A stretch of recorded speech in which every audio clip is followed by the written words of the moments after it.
Un país con tanta tradición futbolística como Uruguay, además del deporte en sí, del fútbol, de lo que sucede directamente en los 90 minutos, tiene un folclore impresionante detrás y alrededor de lo que es el fútbol, porque obviamente es algo que se vive a nivel de los uruguayos los 365 días del año y bueno, las anécdotas alrededor del fútbol y los futbolistas, exfutbolistas uruguayos son interminables. Muchas de estas anécdotas, muchas de ellas además desconocidas públicamente, o por lo menos masivamente, son reveladas en un libro que se llama Son cosas del fútbol, escrito por Jorge Señoranz, periodista, que está con nosotros. ¿Cómo estás, Jorge? Buen día. ¿Cómo andás? ¿Todo bien? Bien, ¿y vos? Bien, todo bien. ¿Cómo surge la idea de este libro? Y surge curiosamente a través de un fotógrafo, de Martín Serchari, que también es el que publica las fotos en el libro. Sí, que es el que me enciende la lamparita para tratar de llevar adelante esto, ¿no? Porque en realidad él para el diario, para El Observador, fue a cubrir fotográficamente una nota con Juan Masnick. Sí. Y bueno, y allí él vivió una situación particular, porque tuvo una charla al margen de obviamente de las fotos. Se generó una charla que duró por espacio de media hora, y Martín no tuvo mejor idea que llevar esa charla a su blog personal. Y fíjate cómo son las cosas, ¿no? Porque muchas veces los periodistas tienen el prejuicio de que no, los fotógrafos son para sacar fotos, sí, sino para escribir. Y sin embargo a mí me pareció muy interesante lo que escribió. De hecho incluso lo había planteado para que se publicara en el diario, y ahí fue como que me hizo clic, ¿no? Dije, a ver, ¿por qué no reflejar en qué están estas viejas glorias, claro, o algunos desconocidos, con una historia y que cuente con el material fotográfico, ¿no? Que muestre la foto justamente en qué está esa persona hoy. Obviamente que se lo planteé a Martín me dijo que sí.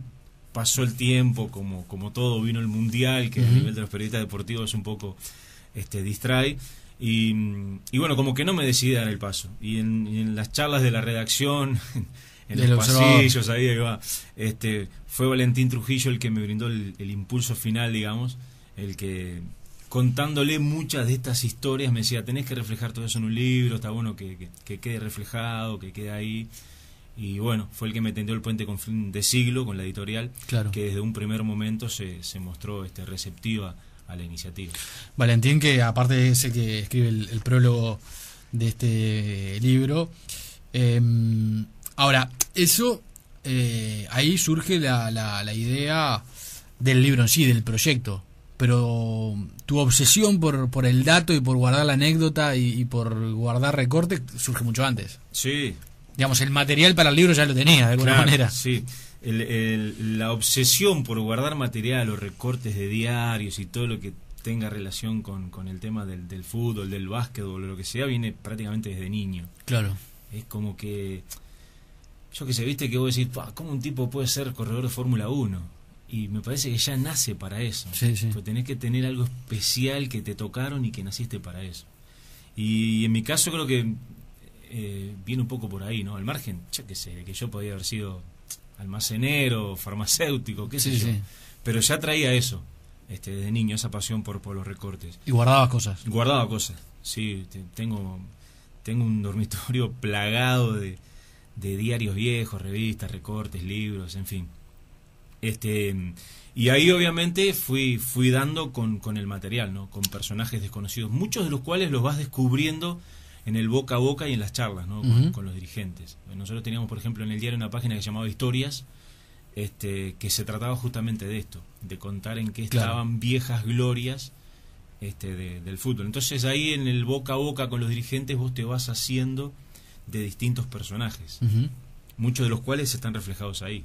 Ahora, ese archivo que decís lo tenés en un cuarto en tu casa, ¿es un archivo ordenado o vas tirando para adentro y ¿cómo? Porque ese es un problema de los que guardamos papeles, ¿no? Sí. Después sabés que tenés algo, pero encontrarlo es otra cosa. Viste que es el gran problema familiar, ¿no? Que sí, también. Pero no, ¿sabés que tengo una extraña particularidad? que si bien yo tengo todo tirado por todos lados, yo si voy a buscar algo determinado, sé dónde está. ¿Sabe dónde está? Sí, no sé por qué, si es una ayuda a memoria o qué es, que te queda registrado ahí, que sé dónde está. Y eso de alguna manera te ayudó en este trabajo de investigación. Sí, evidentemente me quedaron cosas afuera. Claro. Me quedaron cosas afuera. Por ejemplo, en las historias que narro de Juan Ramón Carrasco, me quedaron infinidad de cosas afuera. Sí, que es una máquina de producir historias. Claro, ¿no? Claro, que después repasando te das cuenta y decís, mira cómo me vengo a olvidar de esto. Claro. Pero bueno. Ahora, ¿cuál fue el criterio para seleccionar las historias? ¿Qué tenían que tener el personaje para incluirlo, digamos, en el Hay libro? de todo, porque si ves el libro, sí, te vas a encontrar con historias de vida, sí, con anécdotas, con historias de locos.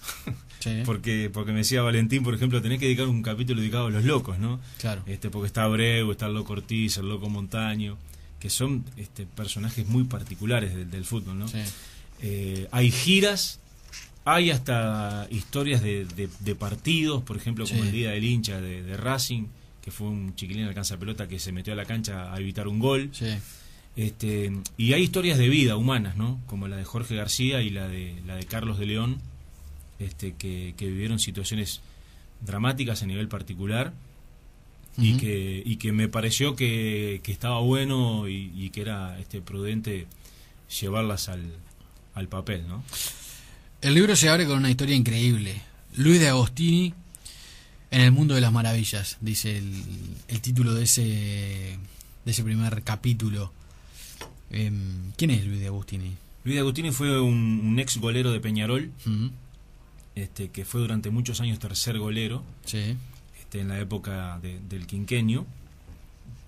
Como no jugaba justamente en Peñarol, pidió para ir a préstamo a Liverpool, lo cedieron, y ahí viene un empresario y le brinda la posibilidad de salir al exterior e ir a jugar a Libia. A Libia, sí. Él me decía, yo no tenía ni idea dónde quedaba Libia. Uh-huh. Me dice, tuve que entrar en un mapa en la computadora para ver, dice, dónde quedaba Libia. Y bueno, y me fui. Dice, al principio me dio un poco de temor, como todo, porque era un país desconocido, con una cultura distinta, pero bueno, luego lo tomé como un desafío. Lo que no sabía Luis es que iba a terminar desembocando en el club del clan Gaddafi. Uh-huh. Porque ahí da con Al-Sadi, que era uno de los hijos de Gaddafi, que era el dueño del cuadro, prácticamente, resolvía las contrataciones, sí, o sea, organizaba todo, y con otro de los hijos, Muammar, que era el presidente. O sea, entonces vivió todo tipo de historias ahí tan particulares, pintorescas, algunas hasta bizarras, porque vale la pena sin mencionarlo así, y obviamente que vio una realidad que obviamente está muy alejada de lo que vivimos acá, ¿no? Un claro, mundo que se podría llamar el país de las maravillas, ¿no? Claro. Donde tenían tanto dinero que, por ejemplo, Al-Sadi se daba el lujo de que quiso perfecciono su velocidad y una vez contrató a Ben Johnson. Entonces de Agostini fue al entrenamiento para y que se nos encontró entrenara. con Ben Johnson. O que de repente se le antojara ir a jugar contra el Barcelona en el Nou Camp y subió a todo el equipo al avión y allá se fue. Le costó 300.000 euros el viajecito, el placer. Intercambió la camiseta con Saviola, el cual lo invitó posteriormente de vacaciones a Libia. Increíble. Sí, sí. Y de Agostini era muy allegado al clan, digamos. Sí, sí. Es decir, gozaba de la cercanía con la familia más poderosa de Libia. Sí, ¿no? él hizo amistad en realidad con Sadi, ¿no? Claro. Con el tercer hijo de Gaddafi. A Gaddafi lo llegó a conocer porque de Agostini defendió a la selección de Libia, y lo llevó a conocer previo a una Copa de África, donde fueron justamente a ser presentados los jugadores a Gaddafi, y allí le dio la mano. Él me decía que Gaddafi era sumamente querido en Libia, que hasta el día de hoy está sorprendido con lo que sucedió y que en el único lugar donde sí sufrían el hostigamiento de parte de los hinchas era en donde se produce justamente el levantamiento de los rebeldes. Claro. ahí fue donde la sufrían y donde dice que Al-Sadi no tenía ningún tipo de privilegio, porque por ejemplo se da la particularidad que él me cuenta de que, y él lo vio, dice, no me lo puede decir nadie, de que había defensas rivales que tenían miedo de marcarlo. Porque era el hijo de Gaddafi, entonces no querían ni trancarlo, dice. Lo veían venir y se abrían. Se abrían para que pasara. Sí, es insólito. Hay historias de personajes menos conocidos, como el de Agustini, y hay otras como historias como la de Juan Ramón Carrasco, por ejemplo, que tú lo mencionabas recién, que bueno, que es un rosario de anécdotas. ¿Qué destacarías de Carrasco, por ejemplo? Con Juan, yo busqué otro lado de la historia. Porque, a ver, ¿qué es lo que se recuerda o lo que se ve? Aquella charla técnica que brindó con el tema de la vaca y la pelota, o el billete que tiró dentro del vestuario. Entonces yo dije, no, a ver, esto de Juan ya se sabe. ¿Por dónde puedo ir con Carrasco? Entonces me limité a reflejar en el libro mis vivencias con Carrasco. Lo que yo, cubriendo como periodista, que en ese entonces cubría la selección, me tocó con Carrasco, o en River, por ejemplo. Y eso es lo que está reflejado, es ese tipo de anécdotas. Un personaje obviamente sumamente particular. Por ejemplo, la inicio con una que cuando él era técnico de la selección, era costumbre que él brindara charlas individuales a los periodistas de 20 minutos en una casa que tenía Luis Torena, ¿no? Atrás del Club Banco República, me acuerdo. Entonces, bueno, íbamos los periodistas ahí. Carrasco pasaba toda la tarde ahí encerrado en una casa brindando las charlas. Uno a uno. Uno a uno. 20 minutos te daban, 20 minutos. Cada medio disponía de 20 minutos. Bueno, entonces vamos, y esa vez en el diario se nos había ocurrido de que fuera la gente la que le preguntara a Carrasco. Entonces, a través de la web trasladamos, abrimos la posibilidad de que la gente nos trasladara a nosotros las preguntas que le querían hacer a Carrasco. Obviamente, viste que la mayoría de las preguntas que te trasladan son negativas, ¿no? Viste que además Carrasco tiene ese lado que la gente, bueno, empezamos a trasladarle las preguntas a Carrasco y en determinado momento se empacó, ¿no? Muy típico en él. Algo no le gustó, claro. Hizo un clic. Entonces me dice, bueno, pero para un poco, dice, porque al final que son todas las preguntas negativas, me dice, porque este técnico algo positivo tiene que tener. Me dice, porque cuando vino a jugar Uruguay así, todo aquello que él decía, ¿no? Muchas de las cuales, desde mi punto de vista, eran verdad, ¿no? Para mí, Uruguay con Carrasco, al margen de que sufrió, jugó un fútbol espectacular cuando lo pudo hacer. Bueno, lo cierto es que vamos arribando al final de la nota y en determinado momento veo que Carrasco comienza a buscar algo en el bolsillo de su jogging, y saca un revólver, ¿no? Entonces, apuntando al cielo así dice, y se me van inmediatamente de acá. ¿Un revólver verdadero? Aparentemente. Se me van inmediatamente de acá, porque no aguanto más, que esto que el otro. Entonces quedamos petrificados, sí. Entonces Nelio Preste, el chofer del diario, que tenía admiración por Carrasco y la sigue teniendo, se levanta como un resorte y con las manos así, tipo, las manos abiertas, ¿no? Claro, manos arriba. Claro, como el bandido cuando le apunta al hielo y dice, pará, JR, no te calenté, le dice. Dice, no, se me van de acá, dice que no aguanto más, no sé cuánto. Entonces viene así con el arma y cuando le apunta así era de juguete, el revólver. Sí. ¿No? O sea, vos decís, pero ¿cómo el técnico de la selección de Uruguay, va a tener ese tipo? O sea, imagínate a Tavares, ¿no? Con una salida de esas. Imposible. ¿Y se arrió? ¿Cómo no, sí, terminó las risas. Les hizo pegar un jabón importante. Sí, la charla terminó las risas. Carrasco tiene esas cosas tan particulares que solo él, ¿no? Sí. Otro personaje con historias interminables es el Loco Abreu, ¿no? Desde su comienzo en el fútbol casi accidental hasta, hasta cosas que ha hecho dentro de la cancha, como lo que hizo en Sudáfrica en aquel partido contra Ghana. Pero ¿qué destacas del Loco Abreu? El Loco también es un personaje pintoresco. Yo arranco ahí la historia justamente con el tema de la colección de camisetas que él tiene. Tiene casi un museo, ¿no? Hasta el momento en que yo supe, que te estoy hablando de 2 o 3 años atrás, tenía 827 camisetas. Sí, impresionante. Hoy supongo que la colección debe haber aumentado. Y el loco ahí tiene, entre otras, la de Maradona, la de Ronaldinho, porque fue compañero con él en Gremio, de Silas, de Francescoli, en fin, innumerables. Y ahí se da la particularidad de que justamente una de las historias es del momento en que cambia la camiseta con Maradona.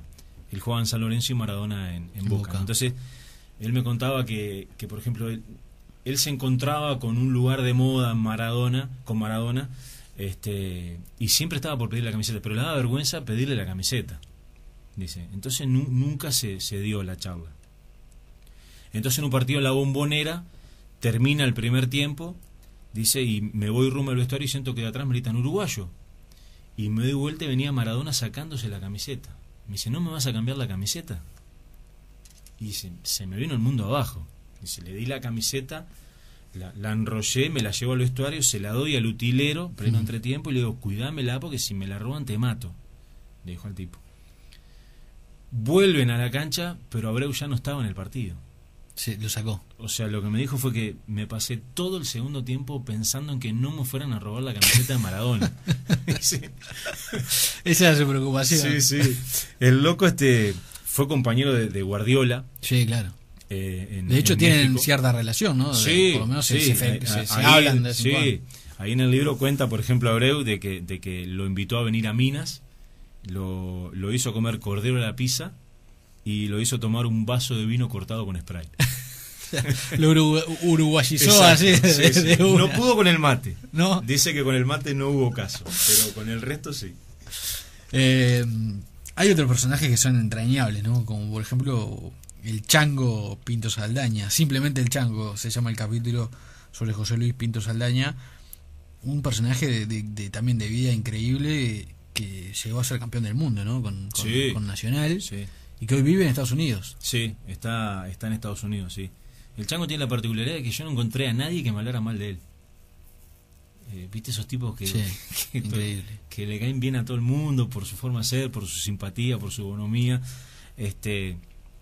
Sí, y el Chango tiene innumerables anécdotas. O sea, daría para hacer un libro. Un libro solo de él. Sí, solo de él. Un personaje muy particular, típico personaje de la frontera, ¿no? De Uruguay con Brasil. Sí. Ahí yo lo que reflejo es que yo había hablado con él en una nota que le hice para el diario, y él me contaba que bueno, que estaba en Estados Unidos y que allá tenía todo, porque dice, me gusta la joda, acá hay joda, dice, y me gusta salir, acá se puede salir, dice, acá tengo todo, me dice. El único problema que tengo, dice, es que me caí pintando. Digo, ¿cómo que te caíste? Sí, me caí como de 7 pisos pintando. ¿Pero y qué te pasó? ¿Se te rompió un andamio o algo? Y dice, no, me dormí y me caí. Cuando me desperté estaba en un hospital, dice, todo enyesado.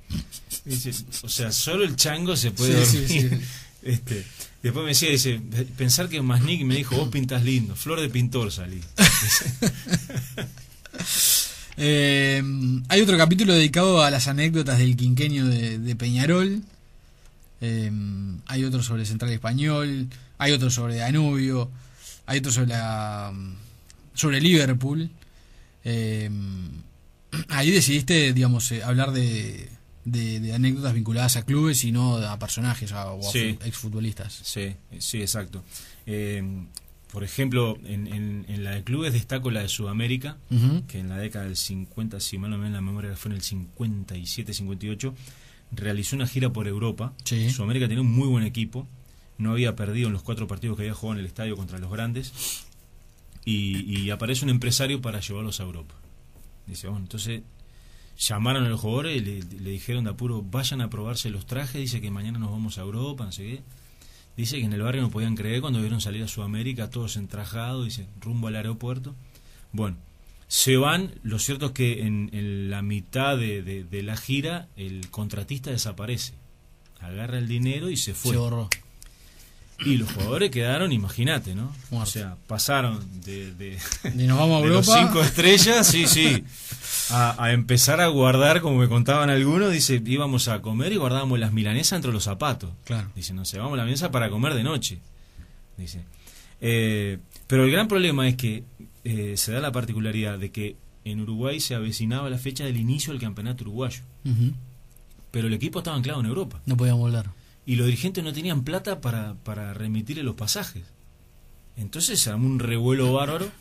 De hecho, Julio Pérez fue a hablar con el capitán del Tacoma, del barco, porque coincidió que estaban en Alemania y le fue a decir que viajaban igual en la bodega del barco, que estaban dispuestos a hacer tareas de limpieza, pero que los regresaran a Montevideo, porque ya no tenían para comer.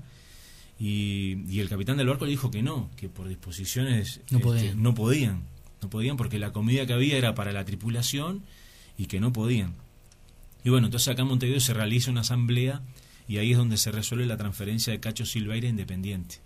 Para juntar plata. Claro, en una asamblea muy particular, que ahí se narra cómo se dio y algunas cosas que se dijeron, y ahí reúnen el dinero para decirle a los jugadores que regresen a Montevideo. Jorge, ¿por qué crees que hay tantas anécdotas vinculadas al fútbol en Uruguay? ¿Por qué existe ese folclore paralelo al fútbol en sí, o al partido de fútbol en sí? ¿Qué hay atrás de eso? Uruguayos. Detrás de eso hay uruguayos.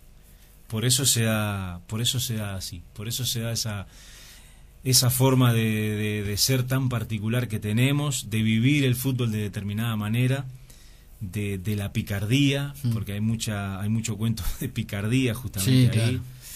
Hay mucho cuento nuestro, típico nuestro, como eso de llevarte las milanesas escondidas adentro de un zapato para comer de noche. Sí, sí. Y me parece que sí, que es por ahí, que es por eso. Me parece que a lo mejor sí, no, pero qué sé yo, no veo a los holandeses o a los alemanes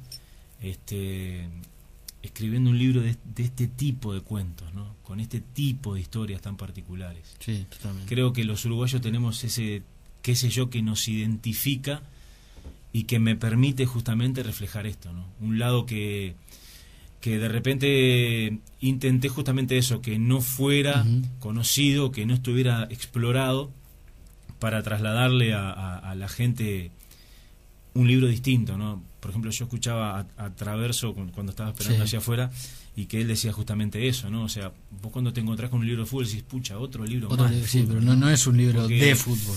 Claro, entonces yo lo que intenté fue justamente eso, de que vos dijeras, a ver, no, es un libro de fútbol, pero va por otro lado esto. Me está contando historias que de repente yo desconozco, o con una redacción que me invita a que yo me meta en la historia. Esa sí, porque el libro es descriptivo de una cultura que existe en Uruguay, que como vos decís, no sé si existe en otro país, o por lo menos no de esta forma, que está relacionada con el fútbol, pero no solo es el fútbol. Es una forma de ser, de vivir, de pensar, que es muy uruguaya. Hay varias anécdotas en la historia del fútbol uruguayo, pero tú contabas recién la de Abreu, hay otras, hay alguna del Chango Pinto Saldaña, de cómo jugadores uruguayos que están en el primer concierto mundial siguen viéndose como un uruguayo que va a hacer una changa por poco. Entonces no terminan de dimensionar el hecho de estoy jugando contra Maradona porque estamos acá en la Bombonera y yo soy el 9 del otro equipo. Claro, y ¿no? Hay una cosa todavía como de pequeño país nuestra, que no termina de asumir. Entonces eso también genera una cantidad de hechos muy insólitos, ¿no? Sí, ¿sabés en qué resumo eso que vos me decís? Por ejemplo, en Alfredo Lamas. Fue compañero de Pelé en el Cosmos. Claro. El Cosmos era el club del imperio de la Warner. Claro, en Estados Unidos. Entonces él fue a jugar y me decía yo entraba a las oficinas de la Warner, como nos invitaban a las filmaciones, a las fiestas, tengo foto con Robert Redford, con Paul Newman, me decía, y sí, me dice, y jugué con Pelé, y es increíble, es un uruguayo que jugó con Pelé. Cuenta anécdotas de cómo se manejaba Pelé, de cómo se movía Pelé en ese entonces, que era una estrella, ¿no? Claro. O por citar otro ejemplo de Maradona, ahí están narradas algunas anécdotas de quienes tomaron a Maradona, no a este Maradona que ya dirigió a la selección argentina y que tiene un recorrido bueno o malo ya como entrenador, sino el primer Maradona cuando asume como técnico. Y por ejemplo hay historias de Héctor Morán, entonces vos decís, claro, en Mandillú. Claro, entonces vuelvo a lo que vos decías, ¿no? Cómo aún conservamos eso que nos identifica, ¿no? Que Lamas, que jugó con Pelé, hoy camina como un vecino más por las calles de La Teja. Sí, y ni siquiera ha hecho uso de eso. No, claro, los pocos uruguayos que jugaron con Pelé. Claro, hay gente que de pronto pasa claro. por delante de él y no sabe ni quién es. Claro, sí, sí. O sea, o de Agustini, que vivió todo eso, toda esa ostentación en el mundo de Gaddafi, viajar en el avión particular, que tenía, incluso me contaba que tenía hasta acondicionado una sala aparte para él, que era un lujo impresionante dentro del avión mismo. Y hoy está como uno más de todos nosotros trabajando, repartiendo arriba un camión. Claro. O el Beto Acosta, que jugó en Real Madrid y maneja un taxi. Y esto sin ánimo, obviamente, ni de ofender ni nada por el estilo. No, es la vida, es nuestra realidad. Sí. Es ese ser uruguayo, ¿no? Eso sí que no debe existir otro país en el mundo con esa característica. Porque, yo creo que no. primero, digamos, es muy difícil que haya un país como Uruguay que tenga tantos jugadores que han tenido una trayectoria tan impresionante, siendo tan pocos habitantes, pero además, muchos de esos que tuvieron trayectorias impresionantes, como tú decís, después volvieron a casi que a su origen, digamos, tienen una vida humilde, incluso los que han hecho mucho dinero. No hay en Uruguay tipos que tengan un gran despliegue. En general, el uruguayo termina volviendo, después de jugar en el Real Madrid, termina volviendo a Uruguay, y capaz que tiene una linda casa, pero no, claro. Se dedica a comer asado. Sí, me da la sensación que pasa por ahí, que va más allá de, como vos decís, de pronto sí, darte el lujo de tener un buen auto, ¿por qué no? Un buen pasar, pero sí, como dice Abreu ahí, ¿no? Terminás tomando vino cortado con spray. Claro. O un whisky o una cerveza, como uno más, como todos. Otro personaje, además de los jugadores de fútbol en el ambiente, son los dirigentes, ¿no? Sí. Que también deben ser únicos en el mundo, los dirigentes. Vos hablás acá del Pistola Marcicano, por ejemplo, un dirigente con estilo propio. Sí, un personaje, pero impresionante. Sí. Yo el Pistola, hacía tiempo que yo le quería hacer una nota, ahora falleció, ¿no?